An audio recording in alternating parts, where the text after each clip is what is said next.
တဲ့အိမ်အောင်စုမှာမိဘတယောက်တည်းကပဲရုန်းကန်နေရတာကိုမြင်ရပြီးတော့စိတ်မကောင်းဖြစ်ဖူးပါလားအဖေတယောက်တည်းနဲ့ပဲငွေလဲရှာရတယ်အိမ်မှုကိစ္စပဲလုပ်ရတယ်အမေတယောက်တည်းနဲ့ပဲငွေတွေရှာနေရတယ်အိမ်မှုကိစ္စလည်းလုပ်ရတယ်ကလေးတွေရဲ့ထိန်းချောင်းပုံထိန်းချောင်းနည်းတွေပေါ့အဆဆအရာဝေယဝိဆတွေအကိုလုံးကိုမိဘတယောက်တည်းကပဲလုံနေရတာကိုမြင်ပြီးတော့စိတ်မကောင်း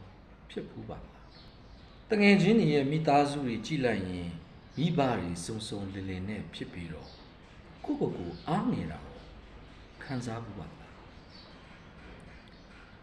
single parent နဲ့ကြီးပြင်းလာရတဲ့လူငယ်တွေရဲ့ဘဝဟာပင်ပန်းခက်ခဲနိုင်ပါတယ်ဒါပေမဲ့အဲ့ဒီဥစ္စာကအားနည်းချက်တစ်ခုတော့မဟုတ်ပါဘူးသင်ဟာစောစီးစွာနဲ့ရင့်ကျက်ခွင့်ရလိုက်တဲ့အခွင့်အရေးတစ်ခုလည်းဖြစ်ပါတယ်ဒီနေ့မှာတော့မိမစုံဖမစုံမိသားစုတွေကြားမှာကြီးပြင်းလာရတဲ့လူငယ်တွေရဲ့ဘဝစိန်ခေါ်မှုတွေကိုဘယ်လိုတွန်းလှန်နိုင်တယ်ဆိုတဲ့အကြောင်းကိုဆိုင်ကဆွေးနွေးပေးသွားမှာဖြစ်ပါတယ်ပင်ပန်းခက်ခဲမှုတွေကတော့မပြောပါနဲ့တော့သင်ရဲ့မိဘဟာမိဘနှစ်ယောက်လုပ်ရမယ်အလုပ်ကိုတစ်ယောက်တည်းလုပ်နေရပါလိမ့်မယ်ငွေရှာရမယ်သားသမီးကြောင်းတော်ဖို့ဝေယဝိဆလုပ်ရမယ်တခါအထက်တန်းကျောင်းပညာရေးတက္ကသိုလ်တက်တဲ့ပညာရေးရှိတဲ့သားသမီးအတွက်ဆိုရင်ပတ်စံကိုခက်ခက်ခဲခဲပို့ပြီးတော့ရှာဖွေရမယ်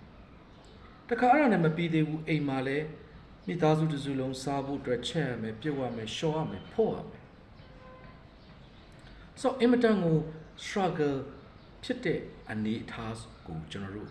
မြင်အောင်ကြည့်နိုင်ပါတယ်အဲ့ဒီခါမှာအဲ့ဒီ single parent တွေမှာဘာရှိလာလဲဆိုတော့ထိတ်ကနေစော်နဲ့ဒေါသထွက်တာမျိုးပင်မနွမ်းနယ်လုံးတဲ့အတွက်စကားမပြောခြင်းတိတ်ပြီးတော့ဖော်ဖော်ရွေဆက်ဆံခြင်းတဲ့အနေထားမျိုးတွေမရှိတာတွေ့ရပါလိမ့်မယ်ဒါပေမဲ့အဲ့ဒါကိုညီငယ်ညီမလေးတွေအနေနဲ့နားလည်ပေးတယ်ကိုကအဲ့လိုလေးနားလည်ပေးလိုက်မယ်ဆိုရင်မိဘတွေရဲ့ခုနက single parent မိဘမိမစုံဖမစုံမိဘတွေဟာနည်းနည်းလေးစိတ်တတရာရမယ်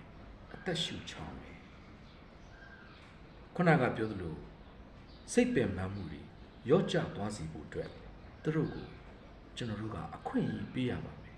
အဲ့ဒါကိုဖြည့်ရှင်းနိုင်တဲ့နောက်တစ်ချက်ကညီငယ်ညီမလေးတွေဟာအဲ့ဒီလို single parent အခြေအနေမျိုးမှာရှိတဲ့ညီငယ်ညီမလေးတွေဟာ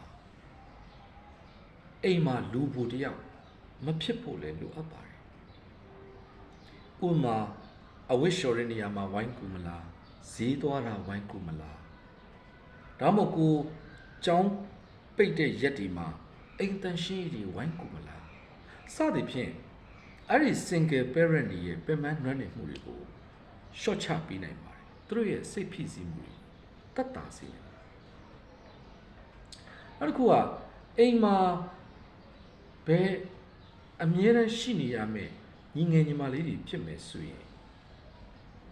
မိဘတွေစိတ်မပူဘူးနောက်ဆံမတင်ဘူးအတွက်အပြင်နေတအားလျှောက်လေတာမျိုးဟိုခရီးဝေးတွေကိုထွက်သွားလိုက်တာမျိုးမိဘတွေစိတ်ပူရမယ်အပေါင်းအသင်းတွေနဲ့ပေါင်းတာမျိုးမလုပ်ဘဲနဲ့ဂရုစိုက်ပေးရပါမယ်ဒါဟာဘာကိုပြတယ်လဲဆိုတော့ငါသားလေးဟာငါသမီးလေးဟာငါနောက်မှာစိတ်ချလို့ရတယ်ဆိုတဲ့အနေအထားတစ်ခုကိုလည်းညီငယ်ညီမလေးတို့ကဖန်တီးပေးဖို့လိုပါတယ်အဲ့ဒီအတွက်ဘာလုပ်မလဲစာအုပ်တစ်ခုဖတ်မယ်ဒါမှမဟုတ် YouTube တွေကနေပညာတွေရက်တွေလေ့လာမယ် online တွေကနေပြီးတော့အတတ်ပညာတစ်ခုခုသင်ယူမယ်ဒါမှမဟုတ်ခုနကကိုဝါသနာပါတဲ့အားကစားတစ်ခုကိုစိတ်ချရတဲ့ ဝင်းကျင်မှာလေလာစီပူစူးစမ်းနေခြင်းအဖြစ်မိဘတွေရဲ့နောက်ဆံတင်မှုကိုရှော့ချပြီးသူတို့ရဲ့စိတ်ဖိစီးမှုကိုပြေလျော့စေနိုင်ပါတယ်ဒါတွေကကျွန်တော်တို့ကူညီပေးနိုင်တဲ့အချက်ပါနောက်တစ်ခုက single parent ရှိတဲ့မိသားစုတွေမှာငွေကြီးဆိုတာအခက်အခဲရှိပါတယ်အခုလိုခဲရင်စုတဲ့ကာလကြီးမှာအစင်ပြေချောင်လေတဲ့မိသားစုတွေတော့မှငွေကြီးခက်ခဲနေကြတာတကယ်တထေးကြီးတွေတော့မှပြိုလဲနေကြတဲ့အချိန်မှာအဲ့ဒီအတွက် single parent ရက်တည်နေရတဲ့မိသားစုတွေဆိုရင်ပိုလို့တော့ခက်ခဲပါတယ်အဲ့ဒီအတွက်မိဘ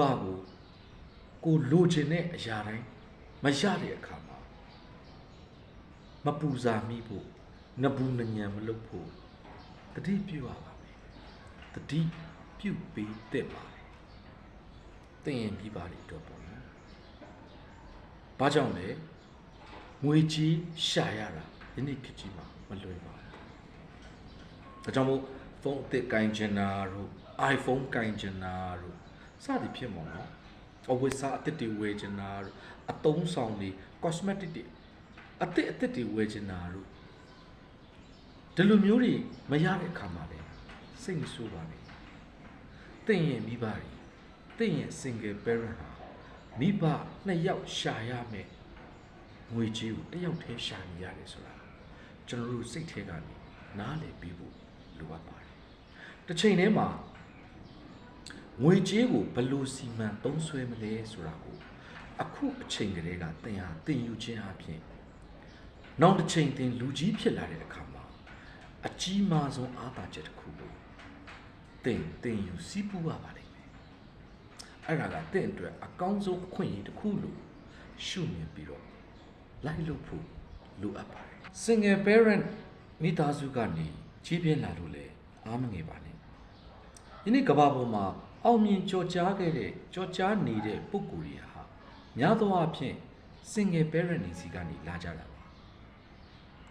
အခုကမ္ဘာမှာဩဇာရှိတဲ့ခေါင်းဆောင်တစ်ယောက်ဖြစ်ခဲ့တဲ့အိုဘားမားဆိုရင်လေသူအသက်2နှစ်သားအရွယ်မှာကလေးကသူ့ရဲ့အဖေဟာသူတို့ကိုစွန့်ပစ်သွားခဲ့တာပါအိုဘားမားရဲ့အမေဟာမနက်4 နာရီမှာထပြီးတော့သူ့ရဲ့သားကိုစာသင်ပေးခြင်းအဖြစ်ကြိုးစားအထောက်ခဲ့ပါတယ်အိုဘားမားကလည်းအဲ့ဒီအခြေအနေကိုကောင်းစွာနားလည်ပြီးတော့ကြိုးစားအထောက်လုံးခဲ့တဲ့အတွက်ကမ္ဘာပေါ်မှာဩဇာအာဏာရှိတဲ့ခေါင်းဆောင်တစ်ယောက်တော့ဖြစ်လာခဲ့တာနောက်တစ်ယောက်ကိုကြည့်အောင်ဒီကြော်ညာလောကရဲ့ဘုရင်မ Oprah Winfrey ပါခုနကအိုဘားမားရဲ့ဘဝတစ်တောင်သူကစိုးပါတယ်ငယ်ကဝတ်စရာမရှိလို့အာလူးအိတ်တွေကိုတော့မှအင်ကြီးအဖြစ်ချုပ်ဝတ်ခဲ့ရပါတယ်မိသားစုတွေထဲမှာလည်းမပြေမလည်မှုတွေနဲ့သူ့ရဲ့ငယ်စဉ်ကလေးကနေကြီးပြင်းတဲ့ဒီစိတ်တန်ရာမျိုးစုံနဲ့ကြီးပြင်းခဲ့ရတာဒါပေမဲ့သူ့ရဲ့အဲ့ဒီအခြေအနေကိုသူက excuse စင်ကြီးမပေးဘဲနဲ့ဆက်လက်ကြိုးစားပြီးတော့သူဟာကြော်ညာလောကရဲ့ဘုရင်မအထီကိုအောင်မြင်ကြော်ကြားခဲ့တာပါအခုကျွန်တော်တို့ညီငယ်ညီမငယ်တို့သုံးတဲ့ iPhone ရဲ့ CEO ရော Steve Jobs ကိုသူလည်းအလားတူပါပဲသူ့ကိုမွေးဖွားခဲ့တဲ့မိဘတွေကိုယ်တိုင်ကစွန့်ပစ်ခဲ့တာသူဟာမွေးစားမိဘတွေလက်ထဲမှာကြီးပြင်းခဲ့တာဒါပေမဲ့အဲ့ဒီမွေးစားတဲ့မိဘတွေရဲ့မိသားစုအစမပြေမှုတွေကြားထဲမှာ